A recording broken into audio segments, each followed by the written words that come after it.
Good morning बच्चों और मेरे अभिभावक को सुप्रभात, प्रणाम, सत श्री अकाल, अस्सलाम वालेकुम। प्रिय शिष्यों, आपके सामने जो ये चित्र चल रहे हैं, इनमें हिंदी के बहुत महान साहित्यकार हैं, कोई आलोचक हैं, कोई प्रकृति के प्रेमी हैं, कोई प्रेम के प्रेमी हैं, कोई ईश्वर के प्रेमी हैं। तो उनके चेहरों के साथ उनके नाम दिए जा रहे हैं। आप इन्हें याद रखें। एक हिंदी साहित्य के विद्यार्थी होने के नाते आपकी पाठ्य पुस्तकों में इनकी रचनाएं पढ़ने को मिलेगी, जिसे हम लोग पढ़ेंगे और बोर्ड परीक्षा तक में इनके नाम और इनके काम और इन्हें किस नाम से पुकारा जाता है, किस धारा के कवि हैं, इनसे संबंधित प्रश्न पूछे जाते हैं। इसलिए आप इन्हें भी सम्मान के साथ याद रखेंगे। चलिए बच्चों, निकालिए क्लास 8 थर्ड लैंग्वेज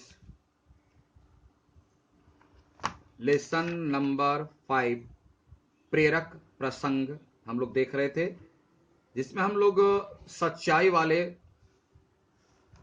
हिस्से को, अंश को कंप्लीट कर चुके थे, जिसमें बाल गंगाधर तिलक के जीवन की घटना के बारे में हम लोगों ने पढ़ा और उनमें एक बात साफ साफ निकल करके आई, हम सच्चे बने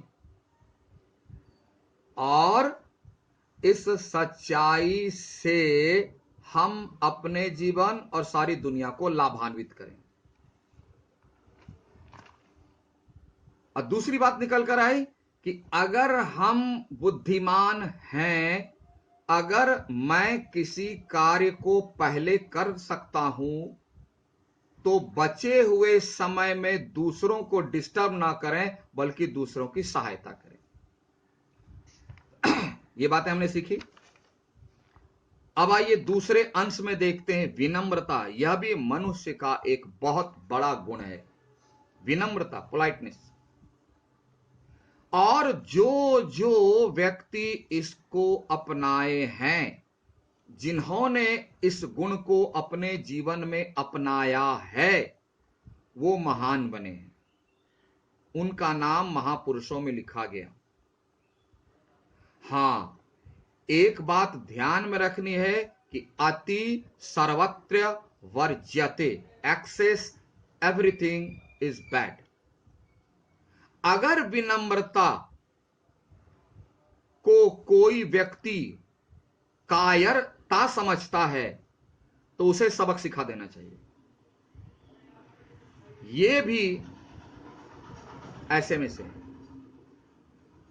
सबक सिखाने वाली बात महाभारत से सीखी, तो वह दूसरे स्टेज की बात आती है। पहले चरण में यह बात आती है कि हम अपनी विनम्रता को उस सीमा तक ले तो जाएं। हमारे में तो विनम्रता आती है और जाती है। तो विनम्रता से क्या लाभ होता है? हम इनके जीवन से, यानी हमारे प्रथम राष्ट्रपति जो थे भारत के, डॉक्टर राजेंद्र प्रसाद बाबू, उनके जीवन की घटना से हम देखें कि डॉक्टर राजेंद्र प्रसाद स्वतंत्र भारत के, यानी जब हमारा भारत आजाद हुआ तब प्रथम राष्ट्रपति बने।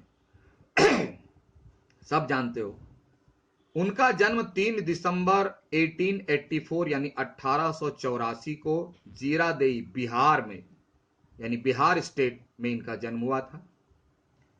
वे अत्यंत सरल सरल मतलब बिल्कुल सीधे साधे स्वभाव के तथा विनम्र स्वभाव के थे। विनम्रता में दो बातें होती है।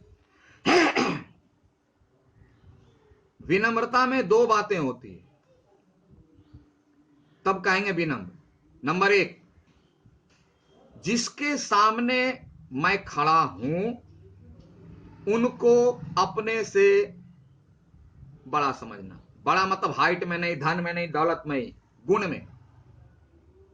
जो हमारे सामने खड़े हैं उनको जो भी है लेकिन अपने से उनको बड़ा समझना है। कि हमसे ये बड़े हैं, गुण में, उम्र में, अनुभव में, ज्ञान में, जो भी हो। पहला। दूसरा, थोड़ा मुस्कुरा के बोलना है, मुस्कुरा कर नहीं। और तीसरी बात भी, दो बात हुई, जिसके सामने है उन्हें अपने से बड़ा या अपने से अच्छा समझना, अच्छा ही मान लीजिए। दूसरा, थोड़ा मुस्कुरा के बोलना। और तीसरा, अच्छे शब्दों का इस्तेमाल करना, अच्छे शब्द का इस्तेमाल करना, ऐसे शब्दों का इस्तेमाल नहीं करना जो तकलीफ दे। ये तीन बातें हैं तो विनम्रता कहलाएगी। कैसे? इसका प्रमाण है उनके विचार, यानी उनकी थिंकिंग, थॉट, उनका व्यवहार, उनका बिहेव तथा वेशभूषा, जैसा वो पहनते हैं, पहनावा में भारतीयता के दर्शन होते थे। भारतीय मतलब इंडियन। उनकी सोच, उनका व्यवहार और उनका पहनावा इंडियन कल्चर के अनुरूप था, भारतीय संस्कृति की तरह ही था। जो भी उनसे एक बार मिल लेता, उनके व्यक्तित्व की छाप उनका मन मोह लेती थी। एक बार जो उनसे भेंट कर ले तो उनकी पर्सनालिटी से सब कोई इंप्रेस्ड हो जाता था, उनके गुणों को कैरी करने लगते थे लोग। सोचिए कैसी पर्सनालिटी रही होगी। एक बार जो भेंट कर ले उनसे इंप्रेस्ड हो जाता था और उनके गुणों को फॉलो करने लगते थे जो भेंट करने आए। एक दिन की घटना है। एक दिन डॉक्टर राजेंद्र प्रसाद अपने कमरे में बैठे कुछ काम कर रहे थे, जैसे हम लोग अभी पढ़ रहे हैं, है ना। वो कुछ भी काम कर रहे थे, तभी उनका एक पुराना कर्मचारी तुलसी वहां आया। तुलसी नाम का एक कर्मचारी था, उनका स्टाफ, नौकर, और मेज साफ करने लगा। मेज, टेबल, मेज मीन्स टेबल साफ करने लगा। उसी मेज पर हाथी दांत से बना एक बहुमूल्य पेन रखा। बहु मतलब बहुत कीमती, बहु मतलब बहुत, मूल्य मतलब प्राइस, बहुत कीमती हाथी के दांत कलम रखी हुई थी। वह पेन डॉक्टर राजेंद्र प्रसाद को बहुत प्रिय था, क्योंकि वह पेन उन्हें किसी ने उपहार स्वरूप दिया था, कोई गिफ्ट में दिया था। और गिफ्ट में पाई हुई चीज बहुत प्यारी लगती है। आपको भी आपके पेरेंट्स गिफ्ट दिए होंगे तो बहुत प्राउड फील करते, पापा दिए हैं, मम्मी दिए हैं, मामा दिए हैं, नाना दिए, चाचा दिए, अंकल दिए, दोस्त दिया। उसी तरह गिफ्ट वाली चीज उनको बहुत पसंद थी, अच्छा था। लेकिन अचानक वो मेज को साफ करने के दौरान, उस क्रम में अचानक तुलसी के हाथ से पेन गिरकर टूट गया। पेन गिर के टूट गया। अपने टूटे पेन को देखकर राजेंद्र प्रसाद बहुत दुखी हुई। किसको दुख नहीं होगा, बहुत प्यारा पेन था, गिफ्ट दिया था कोई भी, हाथी के दांत। आवेश में आकर उन्होंने तुलसी को डांट दिया, तुरंत थोड़ा गुस्सा हो गए और तुलसी को डांट दिया। तुलसी चुपचाप दूसरे कमरे में चला गया। अब उनसे गलती हो गई, तुलसी से क्या कर सकते। लेकिन बाद में राजेंद्र बाबू को बहुत अफसोस हुआ कि मेज साफ करते समय हाथी के दांत की जो कलम थी वह गिर गई और टूट गई। इसमें तुलसी का कितना और कैसा दोष है? क्या तुलसी ने जानबूझकर उस कलम को गिराई? ऐसा नहीं हो सकता। हाँ, मनुष्य है, गलती हो गई तो गलती हो गई, तो क्या उससे कलम फिर ठीक हो जाएगी? तो इसलिए उन्हें जैसे ही एहसास हुआ कि तुलसी को जो उन्होंने डांटा यह थोड़ा ठीक नहीं हुआ, तो क्या हुआ, कुछ ही देर बाद राजेंद्र बाबू को अपनी गलती का एहसास हुआ।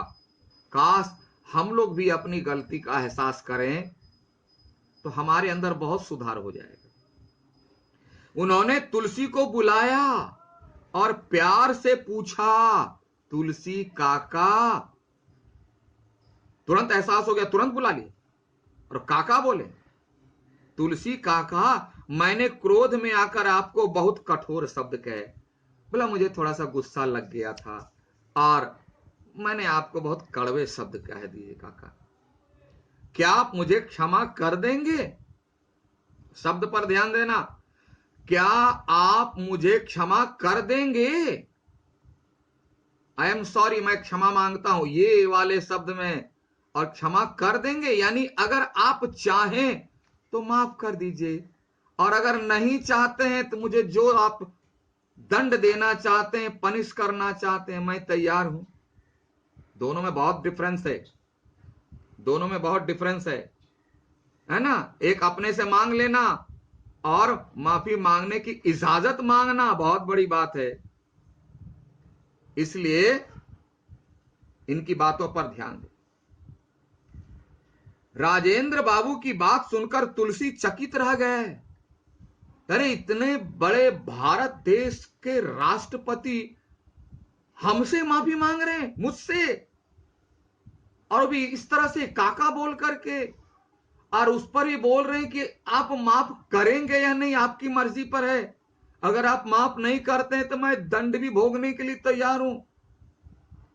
उसकी आंखों में आंसू आ गए, वह बेचारा रोने लगा कि कहां राजेंद्र बाबू इतने बड़े आदमी और कहां तुलसी जैसा एक सेवक, और उनसे ऐसी बातें कर रहे हैं। वह राजेंद्र बाबू के चरणों पर गिर पड़ा। बोला, राजेंद्र बाबू, आप कहां, मैं कहां, आप ऐसी बातें क्यों कर रहे हो? यही घटना है। अब जो है राइटर लिखते हैं, देखा बच्चों, देश के सर्वोच्च पद होने के बावजूद भी, यानी देश के सबसे ऊंचे पद पर यानी पोस्ट पर बैठे हुए, कहता है ना फर्स्ट सिटीजन कौन होता है? हमारे भारत के राष्ट्रपति, सबसे ऊंचा पद के बावजूद, ऐसा होने के बावजूद राजेंद्र प्रसाद में लेस मात्र, मतलब थोड़ा सा भी घमंड न था। और आज के व्यक्ति में तो थोड़ा सा कुछ पैसा हो जाए, पोस्ट मिल जाए, रूप मिल जाए, तो देखो कितना अहंकार, मुझे जानते नहीं, मैं ये कर दूंगा, तुम ऐसे, और कितनी बात बोलते। कल्पना को आप ही रहते तो क्या करते? वे सभी से बहुत प्रेम करते थे, सबसे। बार बार मैं अपने लेसन में पढ़ाते समय, चर्चा करते समय या भेंट भी हो जाती है तो ये मैं याद दिलाता रहता हूं, हम लोग चाहे कुछ भी हो, पहले हम लोग एक इंसान हैं।